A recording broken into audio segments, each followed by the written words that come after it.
Assalamualaikum warahmatullahi wabarakatuh. Perkenalkan, nama saya Wilisa Apriana, Prodi S1 Kebidanan Stikes Yarsi Mataram.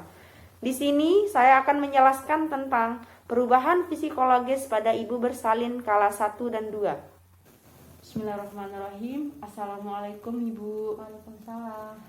Perkenalkan, saya Bidan Wilisa yang bertugas pada sore hari ini. Bagi Ibu, untuk menjaga kenyamanan Ibu, saya akan menutup sampiran terlebih dahulu ya Bu. Permisi Ibu. Bagi Ibu, sebelum saya melakukan tindakan, saya akan menyiapkan alat dan bahan terlebih dahulu.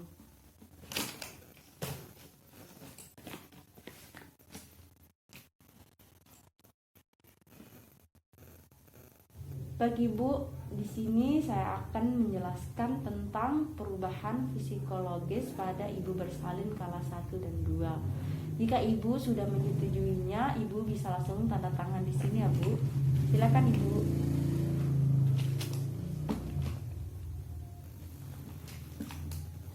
Terima kasih Ibu. Baik Ibu, yang pertama itu perubahan psikologis pada ibu bersalin kala 1. Pada persalinan kala 1, selain pada saat kontraksi uterus, umumnya ibu dalam keadaan santai, tenang, dan tidak terlalu pucat. Kondisi psikologis yang sering terjadi pada wanita dalam persalinan kala 1 adalah yang pertama, kecemasan dan ketakutan pada dosa-dosa atau kesalahan-kesalahan sendiri. Ketakutan tersebut berupa rasa takut jika bayi yang lahir dalam keadaan cacat serta tahyul lainnya. Walaupun pada zaman ini kepercayaan pada ketakutan gaib selama proses reproduksi sudah sangat berkurang. Secara biologis, anatomis, dan fisiologis, kesulitan-kesulitan pada peristiwa partus bisa dijelaskan dengan alasan-alasan patologis atau sebab abnormalitas, atau bisa disebut dengan keluarbiasaan. Nah, yang kedua itu timbul rasa tegang, takut, kesakitan, kecemasan, dan konflik batin.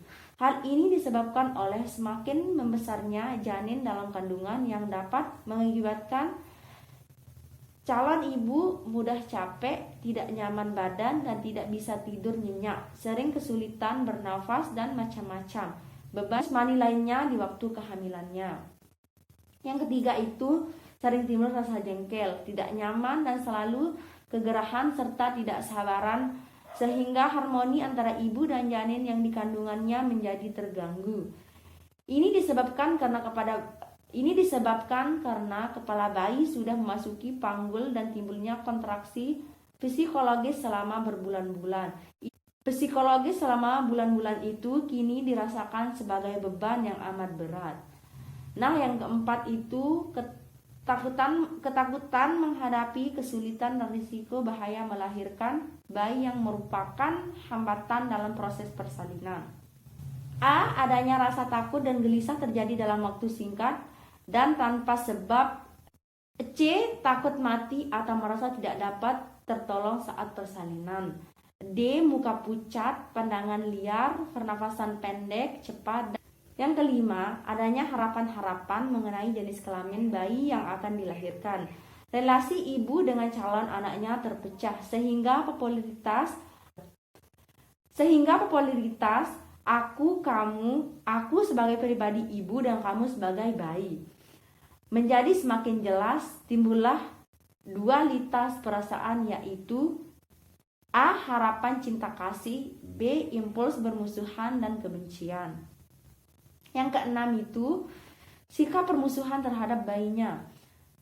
A. Keinginan untuk memiliki janin yang unggul. B. Cemas kalau bayinya tidak aman di luar rahim. C. Belum mampu bertanggung jawab sebagai seorang ibu. Nah, dan yang terakhir itu kegelisahan dan ketakutan menjelang kelahiran bayi. Yang A. Takut mati, trauma kelahiran, perasaan bersalah, dan ketakutan real. Nah, selanjutnya Ibu, yang kedua itu perubahan psikologis ibu bersalin kala kedua. Pada masa persalinan, seorang wanita ada yang tenang dan bangga akan kelahiran bayinya. Akan tetapi ada juga yang merasa takut. Adapun perubahan psikologis yang terjadi pada ibu bersalin kala 2 ini adalah A. Panik dan terkejut dengan apa yang terjadi pada saat pembukaan lengkap. B. Bingung dengan adanya apa yang terjadi pada saat pembukaan lengkap. C. Frustasi dan marah. D. Tidak memperdulikan apa saja dan siapa saja yang ada di kamar bersalin. E. Rasa lelah dan sulit mengikuti perintah. F. Fokus pada dirinya sendiri. Masalah psikologis yang terjadi pada masa persalinan adalah kecemasan pada masa persalinan. Seorang wanita ada yang tenang dan bangga, ada kelahiran bayinya, tetapi ada juga yang merasa takut. Kecemasan adalah gangguan dalam perasaan yang ditandai dengan ketakutan dan kekhawatiran yang mendalam dan berkelanjutan. Ibu bersalin mengalami gangguan dalam menilai realitas, namun kepribadian masih tetap utuh. Perilaku dapat terganggu tetapi masih dalam batas-batas normal.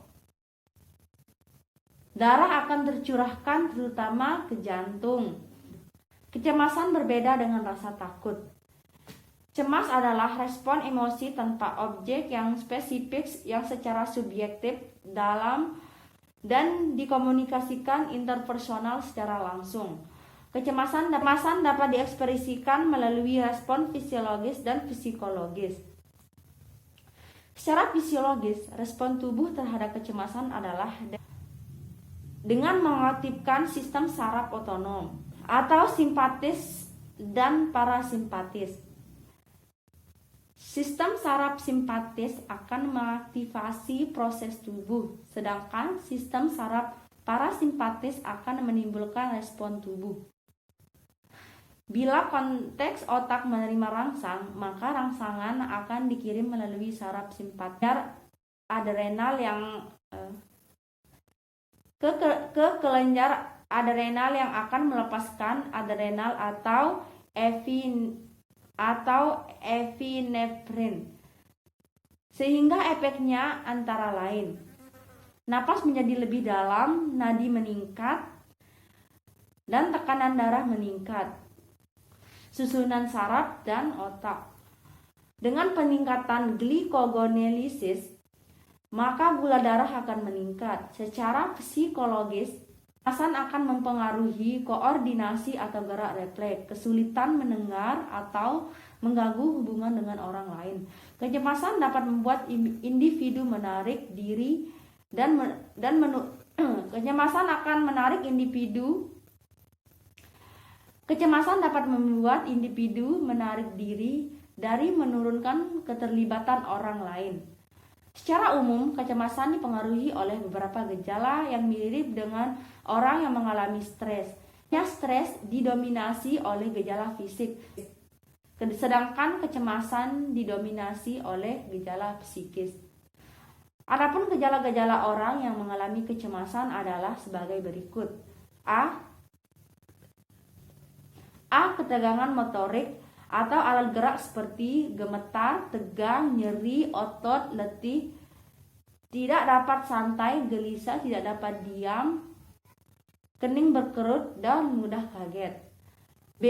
Hiperaktivitas gerak otonom atau bisa disebut dengan simpatis dan parasimpatis, seperti keringat berlebihan, jantung berdebar-debar, rasa dingin di telapak tangan dan kaki, mulut kering, pusing, rasa mual, sering buang air kecil, diare, muka merah, pucat, denyut nadi, dan nafas cepat. C. Rasa khawatir yang berlebihan tentang hal-hal yang akan datang seperti cemas, takut, khawatir, membayangkan akan datangnya kemalangan terhadap dirinya. Dan yang terakhir itu kewaspadaan yang berlebihan. Perhatian mudah beralih, sukar konsentrasi, suka tidur, mudah tersinggung, dan tidak sabar. Sekian Ibu dari penjelasan saya. Apakah ada yang ditanyakan, Bu? Tidak ada. Baik Ibu, jika tidak ada ditanyakan, mungkin hanya ini dari penjelasan saya. Semoga dimengerti dan bermanfaat ya Bu. Sekian Bu. Wassalamualaikum warahmatullahi wabarakatuh. Waalaikumsalam warahmatullahi wabarakatuh. Sekian dari penjelasan saya. Wassalamualaikum warahmatullahi wabarakatuh.